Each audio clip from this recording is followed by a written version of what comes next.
দীর্ঘটি আটকানোর জন্য সর্বপ্রথম আমরা একটা এ এঁকে নেব। এরপরে এই উপরকার দাগটা ডাবল করে দেব, আর এই উপরকার এই মাথায় থেকে একটু রাউন্ড শেপ করে দাগ টেনে নেব। আবার এই দাগ থেকে আবার নিচে একটু মিলিয়ে দেব। এটা মূলত আমাদের ঘর হবে। এই দাগের সাথে এই দাগটা মিলিয়ে দিলাম, এই দাগের সাথে এই দাগটা মিলিয়ে দিলাম। এরপরে এখান থেকে একটা দাগ, এরপরে মাঝখান থেকে একটা দাগ, তবে মাঝখানকার দাগটা আমরা সবসময় বড় রাখবো, এবং এই পাশ থেকে একটা খুঁটি, এগুলো হচ্ছে খুঁটি, মাঝখানকার খুঁটিটা আমরা বড় করলাম। এবার এই খুঁটি মাঝখানকার খুঁটির সাথে দুই পাশে দুইটা খুঁটি মিলিয়ে দিলাম, এবং এখান থেকে আবারও একটা দাগ টেনে দিলাম। এবার আমরা একটা ঘর আমাদের হয়ে গেল। এখন আমি পরবর্তী ঘরটা আঁকাবো।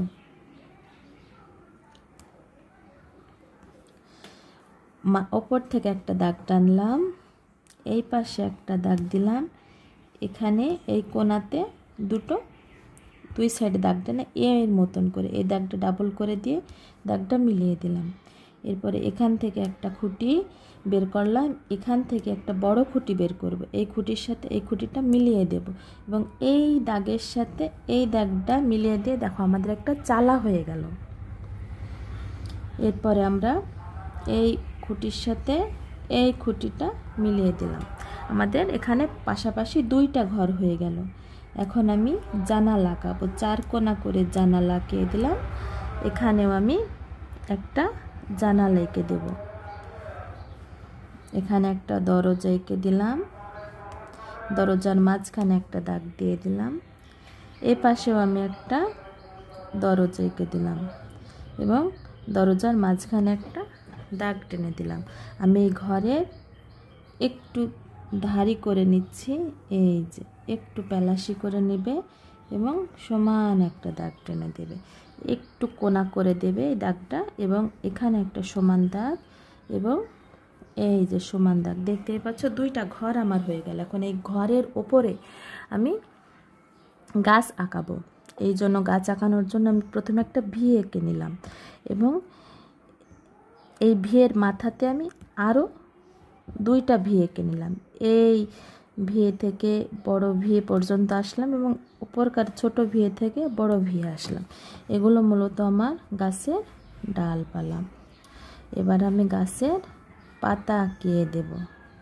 এভাবে গোল করে রাউন্ড করে তোমরা গাছের পাতা আঁকাবে। যেখানে তোমাদের মনে হবে যে পাতা অ্যাড করা প্রয়োজন, সেখানে তোমরা পাতা অ্যাড করে দেবে। এই যে আমার যেখানে যেখানে মনে হচ্ছে পাতা অ্যাড করা প্রয়োজন, আমি সেখানে পাতা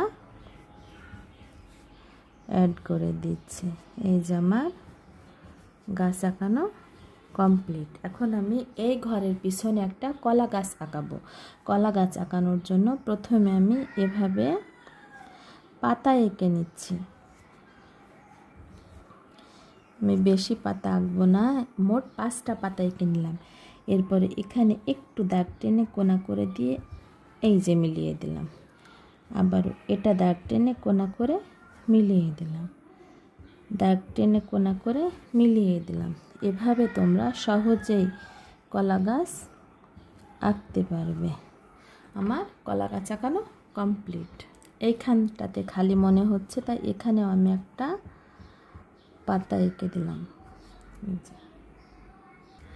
এই ঘরগুলো আমি এই সোজা আঁকিয়েছি, তবে এই সোজা না এঁকে আমি একটু সামান্য নিচু করে আরও 2টা ঘর এঁকে নেব। প্রথমে একটা দাগ দিলাম, আবারও একটা দাগ দিলাম, এটা আমি একটা এ এঁকে নিলাম। এর মাথার উপরে একটা দাগ, আবার এই দাগটা আবার নিচে মিলিয়ে দিলাম, এবং এইটার সাথে এইটা মিলিয়ে দিলাম। এটা আমাদের মূলত ঘরের চালা, এবং এই দাগটা আমি ডাবল করে দিলাম। এটা এখান থেকে একটা দাগ টানলাম, মাঝখানে একটা বড় খুঁটি, তারপরে একটা ছোট খুঁটি, মাঝখানকার বড় খুঁটির সাথে দুই পাশে 2টা খুঁটি আমি মিলিয়ে দিলাম। আমার হয়ে গেল ঘর। আমি জানালা এবং দরজা বানিয়ে দিলাম। আবারও কোনা করে দিলাম, আবারও কোনা করে দিলাম এবং এই যে ঘরের ধারি এঁকে দিলাম। আমার ঘর আঁকা কমপ্লিট। এখন আমি পাশে আরও একটা ঘর আঁকাবো। এই জন্য আমি আবারও ঘরের একটা শেপ এঁকে নিলাম, এখানে এ করে নিলাম এবং সব যেভাবে ঘর আঁকানোর প্রসেস তো তোমাদের দেখিয়েছি, সেভাবেই তোমরা এই ঘরটা এঁকে নেবে। আমার ঘর আঁকানো কমপ্লিট। এবারও আমি জানালা দরজা আঁকিয়ে দিলাম। আমার দুটো ঘর হয়ে গেল। এরপর আমি এই ঘরের দুই ঘরের পিছনে একটা বড় গাছ আঁকাবো ভাবছি। এই জন্য এখানে একটা ভি, এখানে একটা ভি, এখানে একটা ভি, এভাবে আমি প্রথমে ভি এঁকে নিলাম। এবার ভি এর পাশ দিয়ে আমি গাছের ডালপালা বের করছি। এই যে দেখো, খুব সুন্দর প্রসেসে আমার ভি এর পাশ দিয়ে গাছের ডালপালা হয়ে গেল। এভাবে এভাবে খুব সহজ কৌশলে আমি তোমাদের গাছটাকে দেখিয়ে দিচ্ছি। এভাবেই চাইলে তোমরা খুব সহজ কৌশলে গাছ আঁকাতে পারবে। আমি এখানে একটা বড় গাছ এঁকেছি।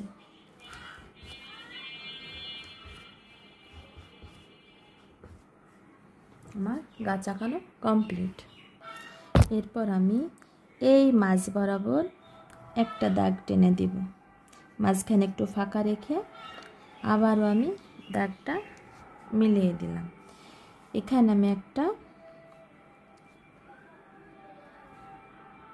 এখানে আমি দূরের পাহাড় আঁকাবো। দেখতেই পাচ্ছ, দূরের পাহাড় আঁকিয়ে দিলাম।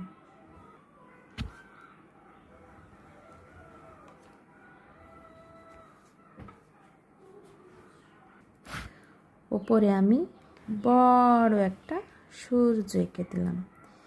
এটা মূলত আমাদের ঝর্ণা, আর এটা আমাদের সূর্য। সূর্যের রশ্মি একটা ছোট করতে হবে এবং একটা বড় করতে হবে। এভাবে আমাদের সূর্য। এবারটা আমি ধাপা রেখে দেব। এই ঘরের এই ধারি থেকে নিলাম, এখানে একটু বাঁকা করে এই যে মিলিয়ে দিলাম।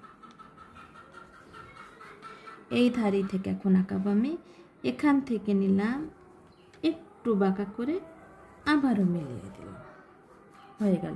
এখন এটা যাতে ডাবল বোঝায়, এই জন্য আমি একটু ডাবল করে দিলাম, যাতে বোঝা যায় এটা হচ্ছে ধাপাড়। আমি এটা ডাবল করে দিচ্ছি।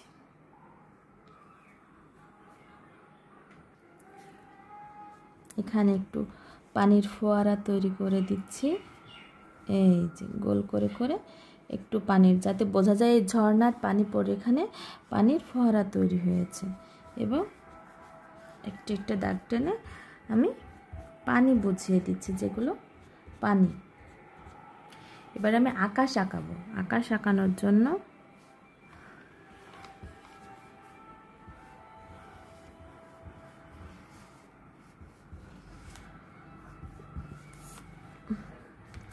আকাশ এবং রং করলে এখন আমার ছবিটা কমপ্লিট হয়ে যাবে।